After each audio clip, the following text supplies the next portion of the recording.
নোয়াখালীর অন্যতম কৃষি প্রধান উপজেলা সুবর্ণচর ১,৪৯,০০০ হেক্টর আয়তনের এই উপজেলার আয়ের প্রধান উৎস কৃষি ও মৎস্য চাষ।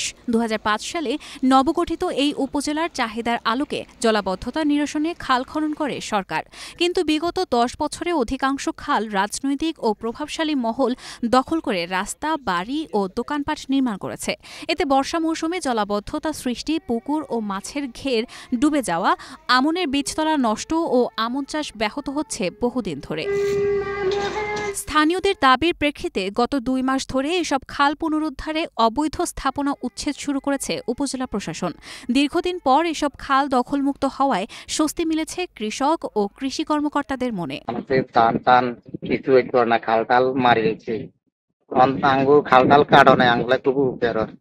আমরা খুব ভালো হইব, আঙ্গুর ধান হইব, ফসল হইব, ফসল ভালো হইব। গতবার বন্যায় যারা পানি নষ্ট হয়েছে, ধান ফসল নষ্ট হয়েছে, তারপর পানি চলাচল কত এই আর খাল কাটারে আমাদের বিভিন্ন পানি চলাচল হইব। আর খাল বন্ধ থাকার কারণে আমাদের এখানে জলাবদ্ধতা সৃষ্টি হইতো, বিভিন্ন রকমের ময়লা আবর্জনা জমে থাকতো, তার কারণে আমাদের রোগ জীবাণু সৃষ্টি হতো। এখন খাল সংস্কার করানোর কারণে আমাদের পানির যাতায়াত ব্যবস্থা ভালো হয়েছে। আমাদের যে জলাবদ্ধতার কারণে দেরিতে আমন ফসল বোনা যে প্রবণতা ছিল সেখান থেকে পরিত্রাণ পাবে এবং নির্দিষ্ট সময়ে কৃষকগণ তাদের মাঠে আমন ফসল রোপণ করতে পারবেন। এদিকে অবৈধ স্থাপনা উচ্ছেদে মানুষের উপকারের পাশাপাশি প্রাকৃতিক জীববৈচিত্র্য ফিরছে বলে দাবি করছেন প্রকৃতিপ্রেমীরা। এছাড়া স্থানীয়রা মনে করছেন খালগুলো পুনঃখনন করে নাব্যতা ফিরিয়ে আনার পাশাপাশি লবণাক্ত পানি প্রতিরোধে স্লুইস গেট নির্মাণ করলে কৃষকদের প্রকৃত সুফল মিলবে। খাল উদ্ধার করছে, এজন্য আমরা খুশি। খালগুলো পুনঃখনন করে নাব্যতা ফিরিয়ে আনতে হবে, তাহলে কৃষক সঠিক সুফল পাবে।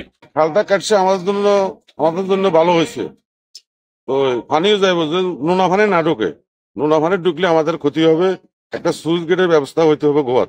উপজেলা প্রশাসনের দাবি, উপজেলার বাদামতলী, সাহেবের হাট, সমীর হাট, তেরিজপুল, কুকিজ মার্কেট, চরক্লার্ক, বাংলাবাজার এলাকাসহ শতাধিক অবৈধ স্থাপনা উচ্ছেদ করেছেন প্রশাসন।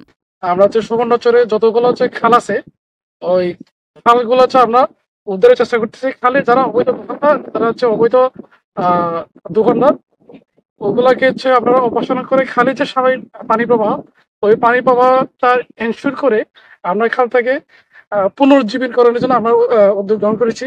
আপনারা জানেন অলরেডি হচ্ছে আমরা সুবর্ণচর উপজেলা 5টা ইউনিয়নে আমরা প্রায় 10টি খাল উদ্ধার করেছি।